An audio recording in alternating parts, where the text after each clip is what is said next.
Salam, selamat pagi Bapak Ibu Saudara-saudari yang diberkati oleh Tuhan. Renungan Kamis 14 Maret 2024. Tema bernasar di hadapan Tuhan. Teks Ulangan pasal 23 ayat 21 hingga ayat yang ke-23. Berbicara mengenai nasar, ini memiliki pengertian janji seseorang kepada Allah untuk melakukan sesuatu hal jika apa yang ia harapkan terpenuhi atau terkabulkan.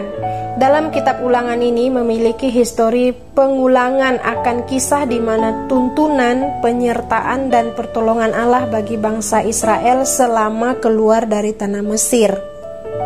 Dan pembebasan yang terjadi membuat bangsa Israel memiliki janji yang besar dan perlu mereka tepati di hadapan Tuhan Allah.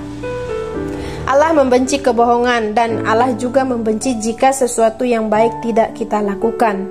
Dalam arti, nasar adalah perjanjian antara kita dengan Allah dan itu sudah keharusan bagi kita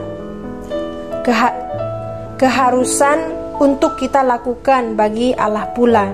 Bapak Ibu Saudara-saudari yang diberkati oleh Tuhan, tidak dapat dipungkiri mungkin ada di antara kita yang mengalami hal demikian.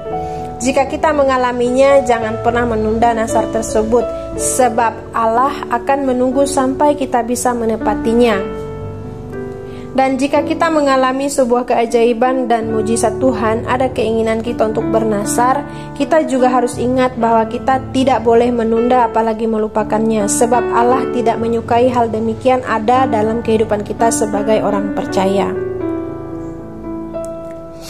Dari nasar ini memberikan kita perenungan. Kita mau belajar 3 hal yang saya secara pribadi sangat diberkati. Yang pertama, Allah tidak senang kita menunda-nunda untuk melakukan hal baik di ayatnya yang ke-21. Allah senang jika segala hal yang baik dapat kita lakukan dengan tulus dalam hidup kita. Tidak ada menunda-nunda apalagi kita lupa untuk melakukan pekerjaan yang baik. Menunda-nunda adalah sikap yang Allah tidak senangi, sebab itu bagian dari karakter yang tidak bertanggung jawab dan tidak mempermuliakan nama Tuhan. Kurang bertanggung jawab bukan saja dalam hal pekerjaan dan praktis dalam keseharian hidup kita, melainkan juga tidak bertanggung jawab dalam hal pertumbuhan rohani kita pun sering kita jumpai terjadi tanpa kita sadari.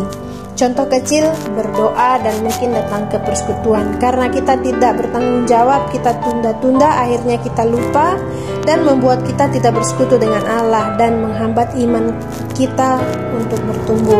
Bapak Ibu Saudara-saudari, ini karakter Allah tidak senangi dan Allah ingin kita merubahnya seiring berjalannya waktu perjalanan iman kita. Yang kedua, menjadikan kita pribadi yang konsisten. Ayat 22. Konsisten ialah karakter dan ciri kehidupan yang bertumbuh imannya di dalam Tuhan dan dapat memberikan suatu teladan baik dalam perkataan maupun tindakan yang dia miliki. Abraham merupakan tokoh yang sangat konsisten walaupun dalam perjalanan imannya ia diuji oleh Allah untuk merelakan anaknya dijadikan korban persembahan. Dia konsisten untuk mengikuti perintah Allah walaupun ia mengorbankan sesuatu yang berharga bagi hidupnya, tapi ternyata kekonsistenan Abraham menjadikan ia tokoh teladan iman yang banyak memberkati banyak orang. Yang ketiga, menjadikan kita pribadi yang berintegritas. Ayatnya yang ke-23. Hal ini menjadi pembelajaran yang sangat intens bagi kita orang percaya, sebab integritas adalah hal yang sulit untuk kita miliki. Untuk satu perkataan dengan tindakan dan menjadi pribadi yang berintegritas, tokoh yang sangat sempurna mengajarkan kita mengenai sikap integritas adalah Tuhan Yesus. Bukan hanya satu kata, satu tindakan, dia memberikan hidupnya bagi masa depan kita. Sesungguhnya tidak ada alasan untuk kita tidak belajar dan menunda-nunda segala hal yang baik yang menjadi perintah Allah. Bapak Ibu Saudara-saudari, selagi ada waktu dan kita masih bisa mengerjakan serta masih bisa belajar untuk menjadi orang yang berdampak, mari kita bekerja sama dan saling mengingatkan untuk menjadi gereja yang hidup dan menjadi terang bagi kemuliaan nama Tuhan. Tuhan Yesus memberkati kita semua. Salam.